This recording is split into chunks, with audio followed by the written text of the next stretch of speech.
Hello everyone.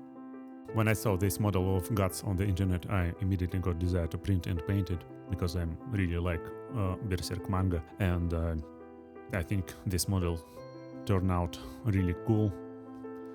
So I decided to make this video and share the process of how I painted. Maybe someone find it useful. I'm not a professional painter and I don't have any background in miniature painting, and just a hobby of mine that I started some time ago. So I hope you like it. I start with the base and work my way up. The base is huge and I think it makes sense to finish it first. This way later on I can place the finishing parts on it and keep everything organized. First step is black primer from Vallejo. Once it's dry, I take a regular red from the same brand and cover entire base.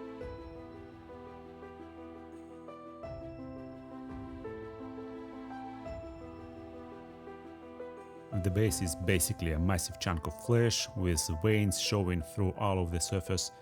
To bring those out, I use dark blue and carefully paint the veins with a brush.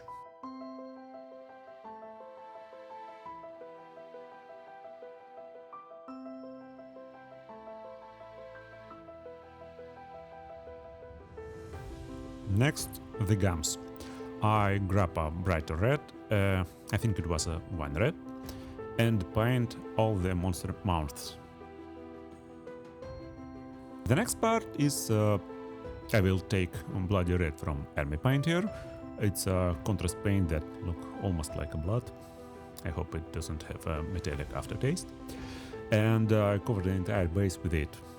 And it instantly turns base into this bloody socket piece of flesh. Right now it looks overly red and wet, but once paint dries it will tone down a bit and will be looking better. The shine, however, I want it to keep.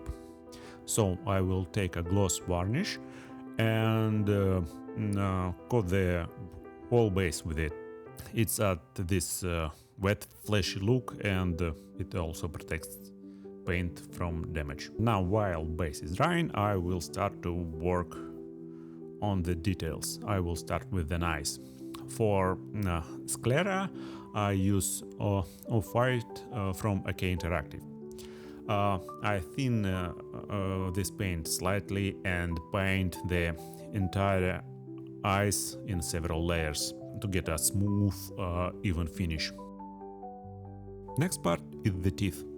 I will use here a Dectan, since it's look much more natural for the teeth than a pure white.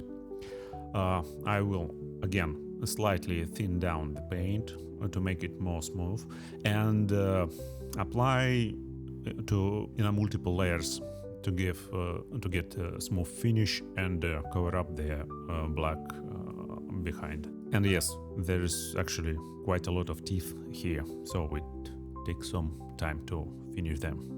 1 hour later. So it took a while, but the result is looking good.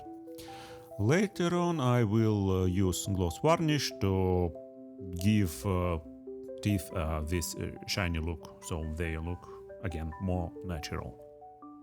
Also, quick thing before I forgot, I painted the stone part of the base with graphite gray from AK Interactive. I just forgot to record this part. And then I use pale gray with a dry brush to make some contrast, so stones got this stony look. That actually pretty much it that I did with the stones. Now back to the eyes. With black paint I mark out the iris on every single eye. There is actually quite a lot of eyes, so it will take some time to paint every single one of them. Then I take bright yellow and painted the iris, and I painted the pupil black. This eye is pierced by the sword. I use bloody red to paint some blood spots.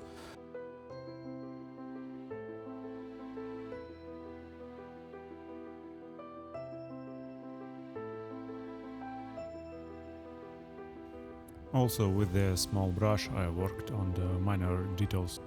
And then I took orange contrast paint to work on iris to make it look like more an eye than a yellow circle. Because it's an eye, it's must have this wet shine. So I decided to try still water and coat the entire eye with it.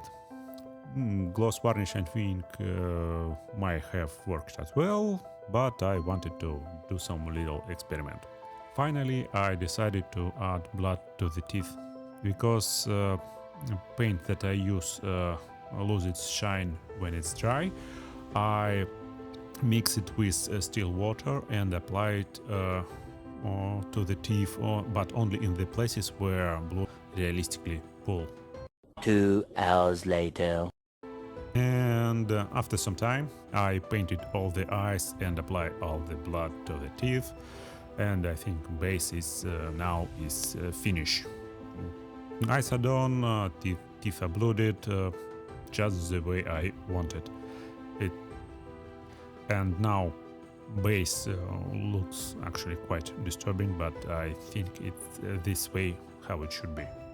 The base goes aside and I will move to the rest of the model, and I will start with the armor. I start with the boots. First, I apply base coat using leather brown.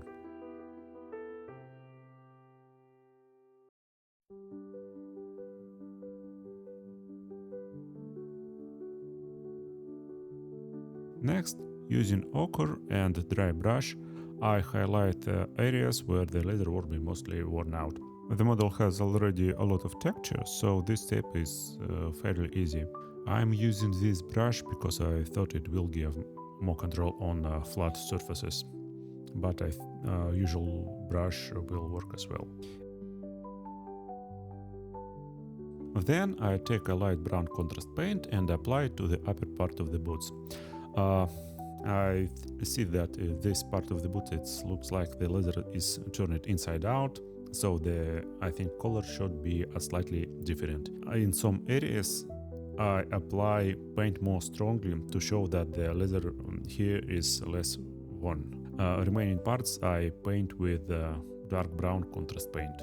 And again, I'm trying to apply paints in different spots differently. So in some spots it's like darker, in some spots lighter, so it looks like leather is worn out not evenly.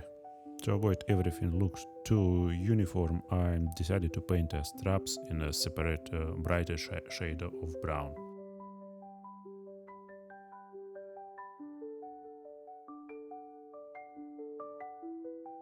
I mix some white into the paint to create a lighter color. I will paint threads on the boots with this color, and also with this color and the brush I will create worn edges.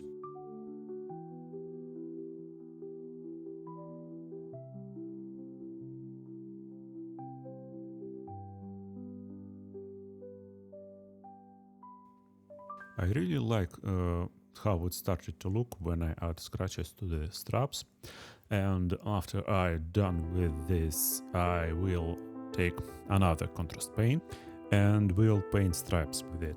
With this they look like a different type of leather.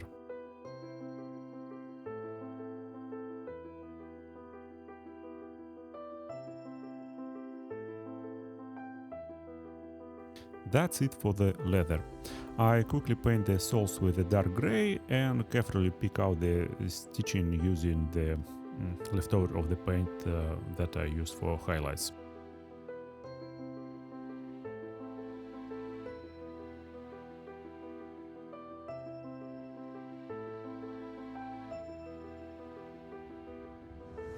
This is how it looks now. This part is done, so now it's the time to go to the metal. First, I mask off the already painted areas using masking putty. It's a very handy tool. For metal, I decided to try out this new paint that I get. It's called true metallic. This is gunmetal, which gives a great metallic effect, and jet exhaust, that's darker paint. I will mix them together 50-50 because I want to make metal darker, and gunmetal isn't dark enough.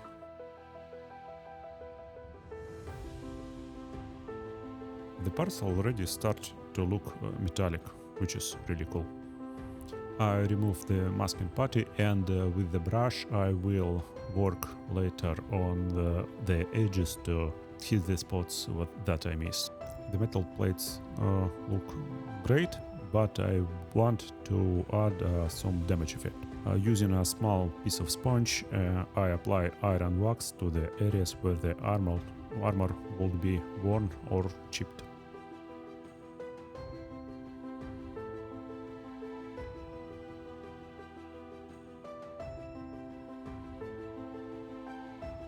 This is how the armored boot turned out. And here's the second one. I painted it off camera. And this approach, what I use on the boots, I will use for the rest of the armor. I'm not sure how exciting it will be to watch, but I keep the footage in. Now I move to the pants. I will use German grey to paint the fabric on the pants.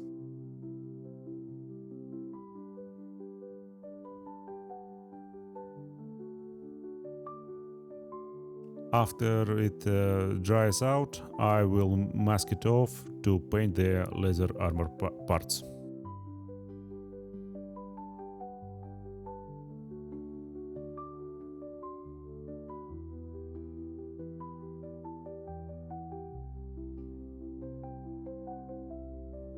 I use same paints that I use on the boots.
Here I decided to add highlights to the fabric parts of the pants.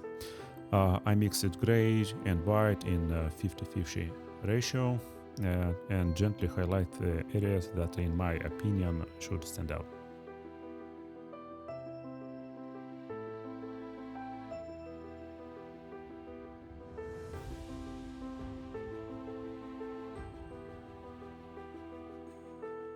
I will paint metallic parts the same way I did with the boots.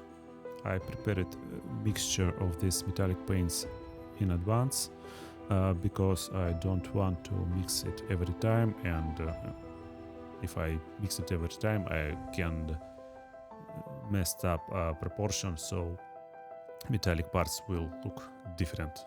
That I want to avoid.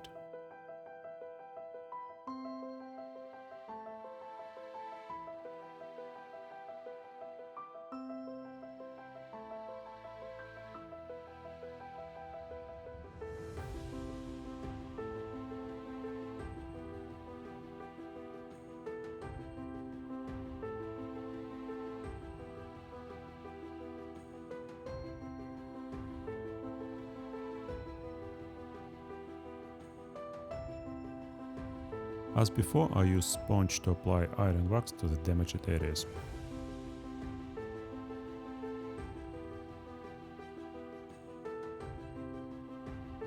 And I will paint leather straps the same way as I did on the boots.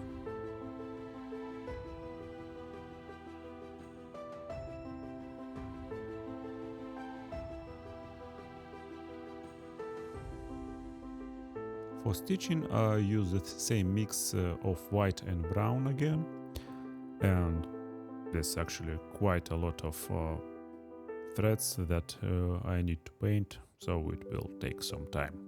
1 hour later. And everything is painted now.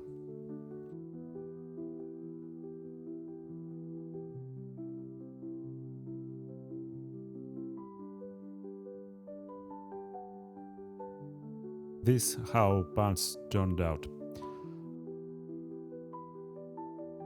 Now I glue them to the boots since these parts are fixed on this model.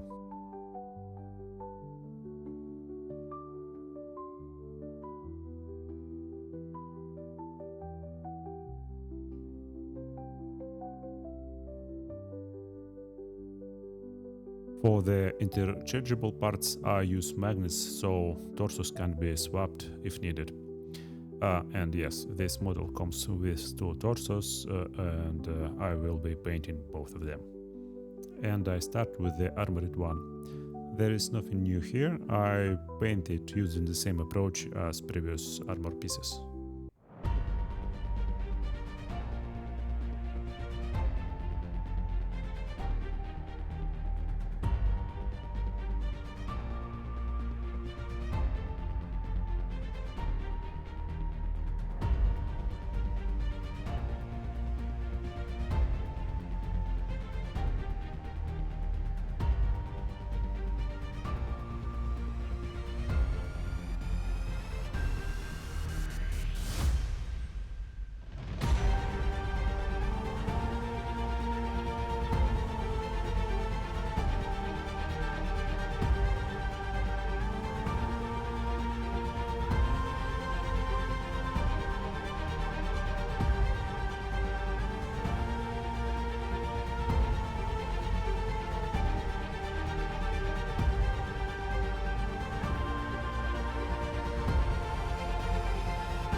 And now the armor is done. This model can be displayed with or without a clock, and it comes with these small plugs to cover the holes when the clock isn't attached.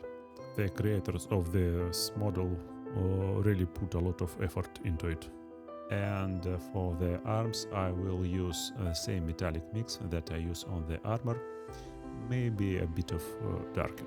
And for bandages I will use Dectan, and after it dries I will paint it with diluted brown contrast paint in the shadow areas. For wooden parts I will use cork, and later I will paint them with a dark wood contrast paint.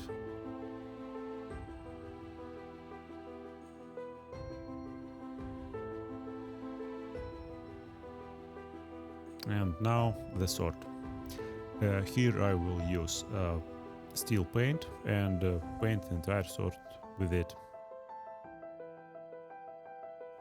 After that I will use jet black and paint a middle area with it. I will paint middle 2 or 3 times to get the color I want.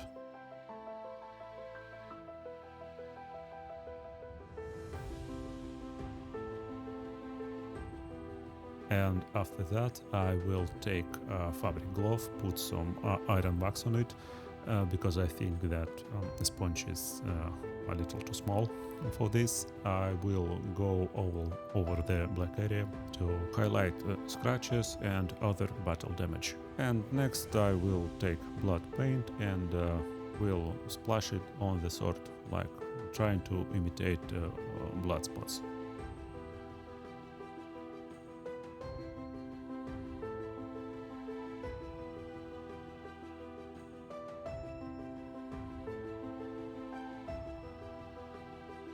So it looks like blood.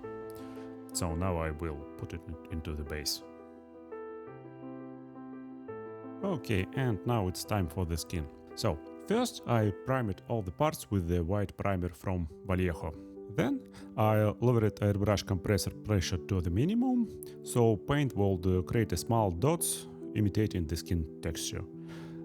Using a bright red paint, I covered all the parts completely, trying to keep the texture consistent and uniform.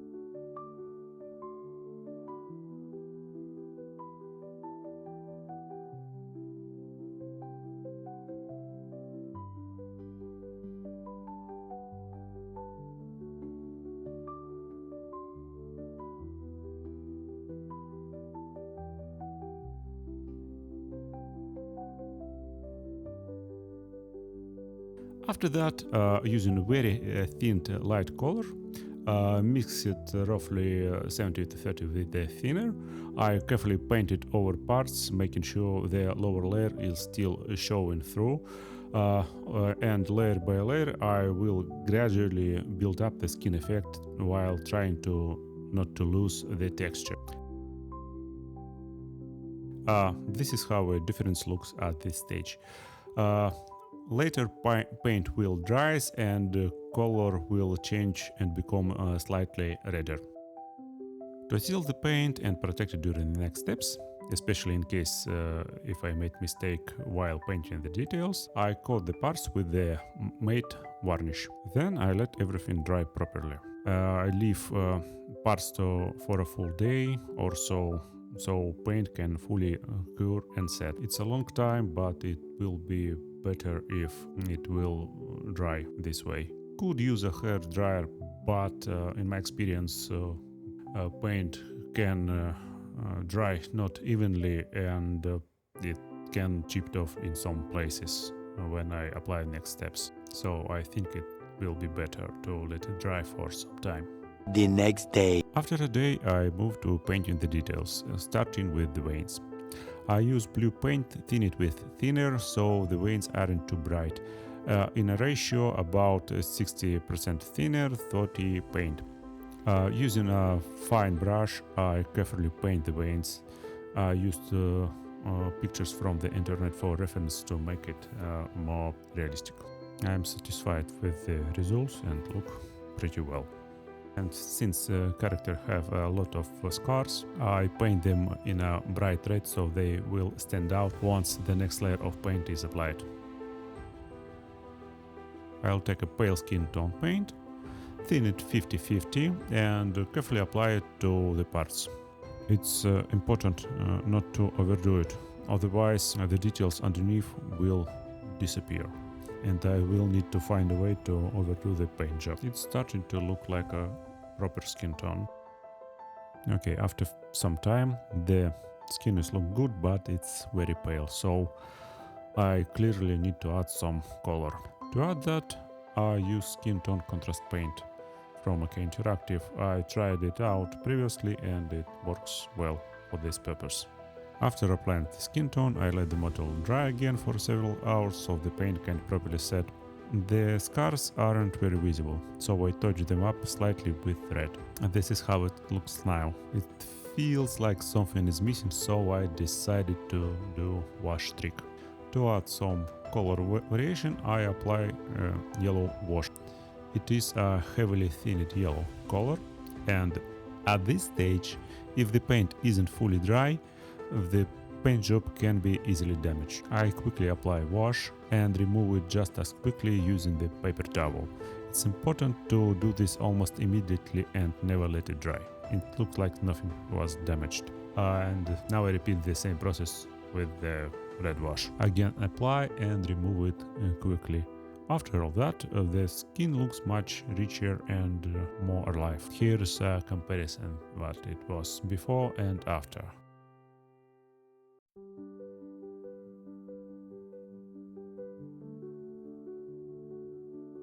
I'll use same approach to paint the faces.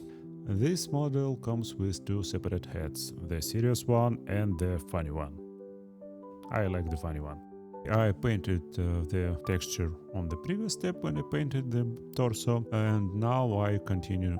I will paint scars and lips with bright red, so they can be seen through the paint. And I apply a pale skin tone, and after that I apply a human skin tone contrast paint.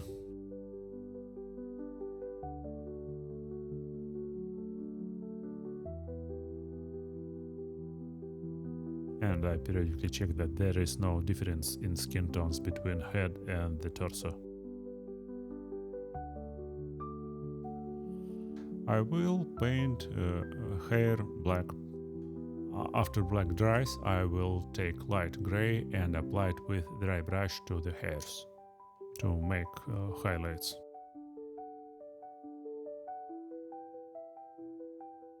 And I also apply washes to the head.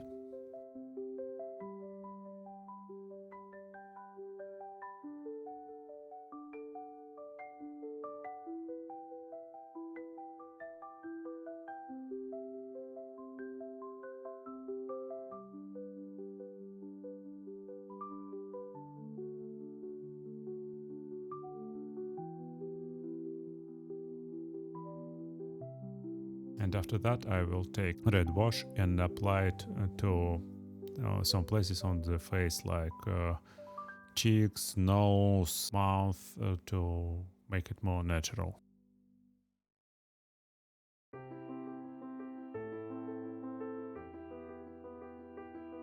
And after that I will start working on the details with my shaky hands.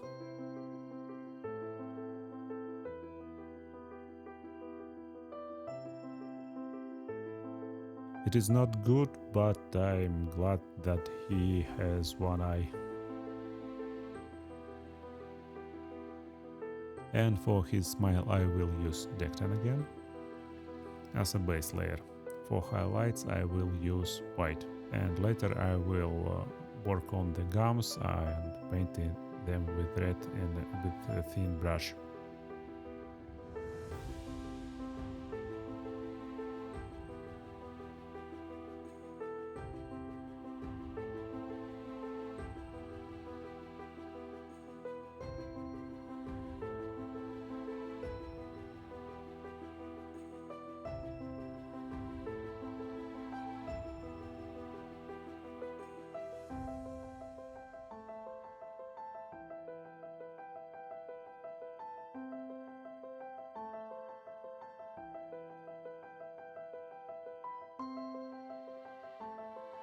We'll use gloss varnish to add some shine. And now the eyes. I actually practice a bit on the paper to paint them. Now I'm trying to reproduce it on the model.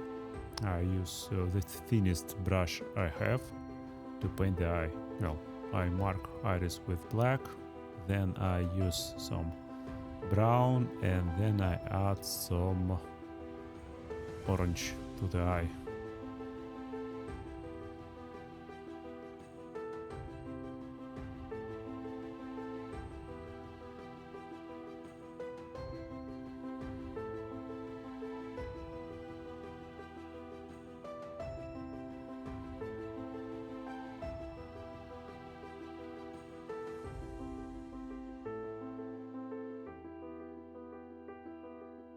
Cover it with the gloss varnish again.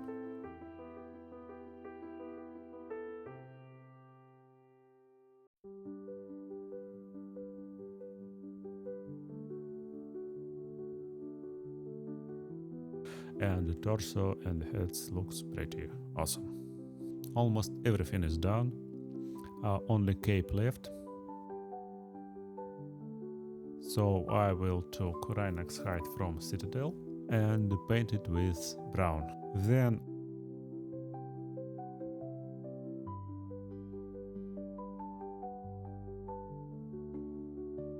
I dry brush the cape with lighter color to make highlights. And I apply contrast paint over it to make it look better. I finished the cape and all parts of the model are done. This is the final result.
That's it. I hope you like it.